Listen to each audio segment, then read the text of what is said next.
Israel sees itself as capable of creating what I would call a 1967 moment in the Middle East, where it thoroughly transforms the strategic equation in the entire region through an overwhelming and overwhelmingly successful deployment of military force. That is, at least, I think, the Israeli theory. That's not an agenda that's shared necessarily by the United States. I think to a large extent it was by the Biden administration, but much less so by the current administration. Now, a lot of people have been looking back at Trump and Witkoff's statements over the past few weeks or months and have concluded that what we're seeing now are the results of a very elaborate US Israeli deception campaign that was always going to end this way. I don't buy that. I don't think Trump is that smart. I don't think Witkoff is that smart.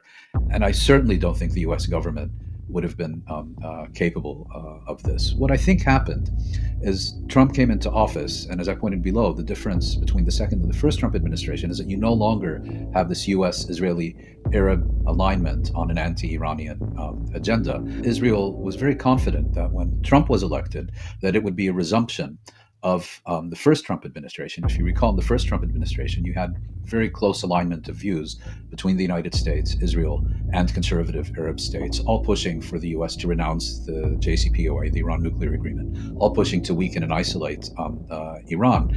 But that changed thereafter because Iran, for example, launched a sophisticated and very successful attack on key Aramco oil facilities in Saudi Arabia. And just as importantly, the United States did nothing in Saudi Arabia's defense. Israel has become an irrational lunatic state that is convinced that any and every problem can be resolved by the application of armed force. And if the application of armed force does not resolve the problem, that's only because it hasn't applied sufficient levels of armed force and therefore needs to apply even more. And if that doesn't work and Israel gets into problems, well, then it's the role and responsibility of its Western sponsors and allies to ensure that it can succeed, which is another way of saying the only breaking point that's going to be reached in Israel is when whoever is in the White House picks up the phone, calls an Israeli leader, and tells him game over.